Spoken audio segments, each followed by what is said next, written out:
Well, Sean, I recall when you were working, you always used to put in a shift, didn't you? I always put in a shift. Yeah, yeah. And more, would you say more than you were asked to, or were you sort of, Burning the midnight oil.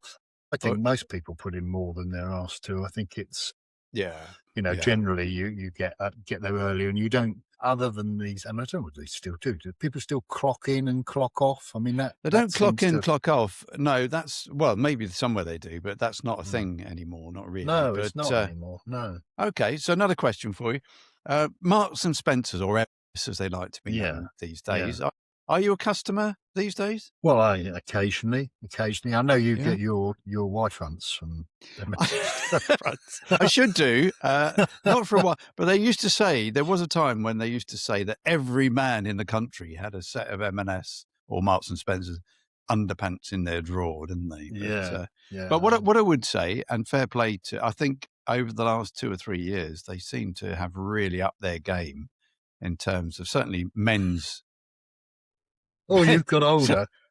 uh, no, because No, not no, no, no. only not only am I shopping there, but my son, who is not yet 30, he's a convert. Is he? He's What does he his buy name's there then? his name's David, and we actually call him David S.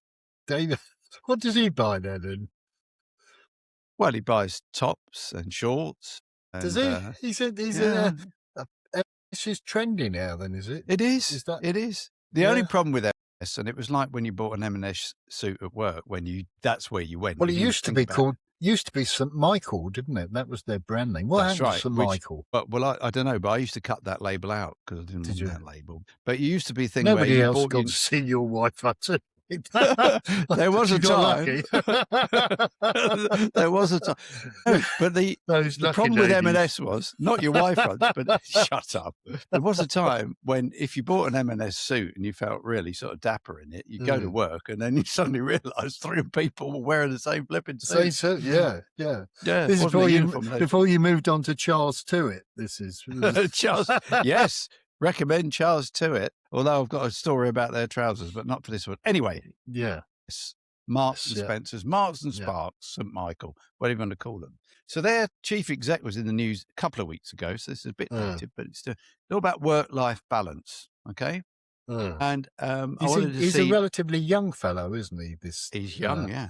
Yeah, he's not. Oh, He's yeah. not like, because you Yeah. always think of a CEO as being decrepit and heading towards the exit, but this guy's in his 40s, isn't he? I think. Well, it's probably one of the reasons they're doing quite well because I think he was joint CEO for a while, but his Was he? partner sort of said, no, you have the con, as it were. Like the Green Party. Eh? Like the Green Party. Oh, They like have the Green Party, the yes. joint CEOs. Well, and now they've got moved on to Zach. Lefty Zach, haven't they now? Which, but anyway, don't digress because that's another pod altogether. Anyway, so Mr. Machin, Stuart, we'll call him. He basically shared his views on what he expects of his leadership team, and an important point here is he's talking about probably his fellow executives as opposed to maybe the guys on the shop front, but. He said he doesn't like leaders going away and being completely switched off on holiday. That's one thing he said. He hates the expression work-life balance, preferring instead to talk about life and what's important to you as a person, Sean. That's a bit of a mouthful, isn't it? Don't jump in. Don't jump in yet. And he gave a personal example. It's always good to have an example. It is. Of where, that's a good example. Even on a short 2.5-day trip to see a friend, he would keep in touch with work. So he's sort of into this sort of hands-on, detail-orientated leadership type. And his overall sort of thing was that leadership of a big brand like MS requires constant engagement and commitment rather than this separation, this sort of woolly separation when you're off work or, you're on holiday or whatever. So he doesn't see this in his leadership team division between being at work and not being at work, which I thought was entirely reasonable. You sign your life over to the company, effectively. Sign your life over to the company. And you're there 24/7, 365 days a year, and they can call you and have you whenever they want. Everything else is of a secondary nature to that. Family but life. let's be clear. Yeah. Yeah. You made. Let's be clear. We're talking about the big bucks guys here. We're talking about the probably 200-300 plus grand a year characters, big bonuses. Although he didn't explicitly say that, did he?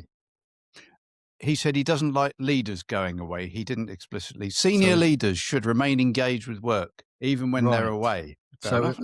So a senior leader, is that somebody who's a manager of one of their branches? Would they be considered to be a not senior clarified? Leader?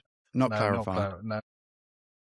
Well, let's have the debate around the executive team first. Let's have let's stick to the top guy, the prawn sandwich brigade. We'll stick with them to start. Well, nice prawn sandwiches in Marks, to be fair. They are nice prawn sandwiches, yeah. Well, I guess because this is always the thing, isn't it? With the people who are on mega bucks right at the top, they're always right at the top of the tree. They're always wanting everybody to give 110% commitment to the company and be about. But what if you've got a family? What about your family life? What have they asked his wife what she thinks of this? Is she included in the interview? Do we know how she feels about her husband giving precedence to his business or company he works for rather than his family? I think it'd be somewhat odd for the business section of a newspaper to interview the spouse of the CEO. Maybe they should.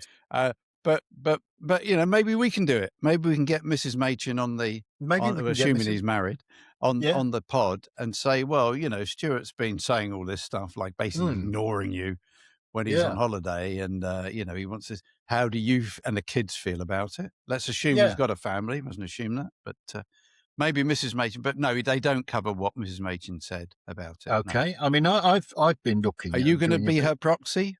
I could be her proxy, but I've been looking at this subject, doing a bit of research, and I come across a lady called Frances Cushway.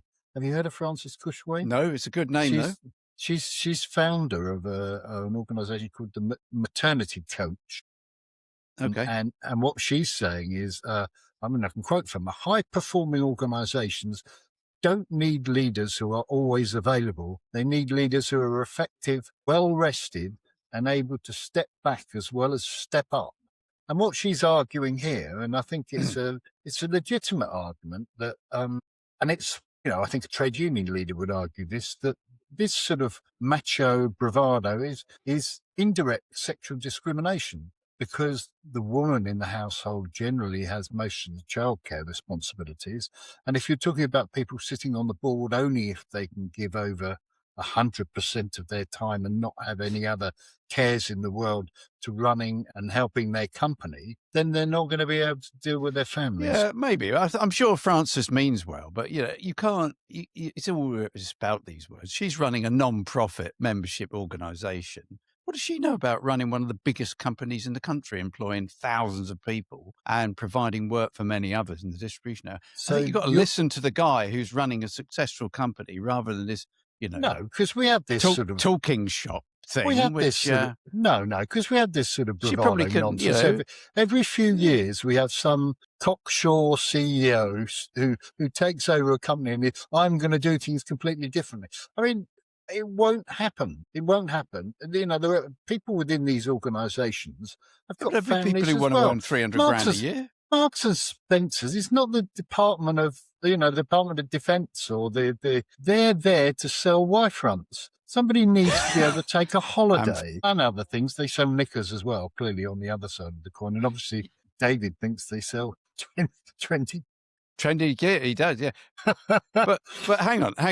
But if you're a member of the executive and you're quite happy to earn 200-300k a year plus, and that's the requirement of the job, well, why should you be saying, oh no, you can't possibly do that? Think about your family, your kids, your work-life balance. What if you're happy to do that and it makes you feel good? Who are you? You shouldn't be doing that. You shouldn't be doing that. You should have. Oh, so you've got to rule people's lives, have you now? Are you saying you don't have a family life? I mean, don't tell me you didn't. When you were working, you gave a time over to you. I can't imagine your good lady, and I know you're a good lady, putting up with this. I'm not going to be in ever, I'm afraid, because I'm on call 24/7. I suppose you want to interview her as well, do you? Well, get her not only Mrs. Machin, but well, get her on. It's nonsense. She's doing a yoga class. She's having work-life balance. I mean, I wonder whether this guy is Mr. Machin. I wonder whether he's married. I didn't mind just clocking in here and there. And I don't think he's saying you can't have a holiday. He's just saying you've got to be available. Why case should you have something to be crops up. available on your holiday? Ridiculous. Well, This is yeah. completely contrary to what was being spoken of last year, where they were talking about bringing in a law where you can switch off and not have to take part in any They were, but that went emails too far, and it didn't never happen because it was just a ridiculous idea. I think we just need to get away from this stupidity, which I think it is, that you're meant to commit 100% to your work is your work and your family is most important. To use an Al Murray phrase, family. Well, that sums it up, really. Yeah.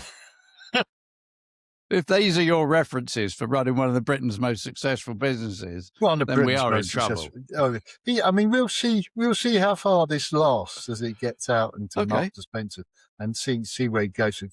I just think, I mean, it's very good PR because he got himself all over the newspapers, isn't he? That's what it's he's got on our pod as well. How about that? Yeah, that's what it's all to do with. It's really nothing to do with practicality. I think it's all okay. Well, look, I've got to leave it there. I've got to go and check my emails from the office. So I'll see you later. See you later.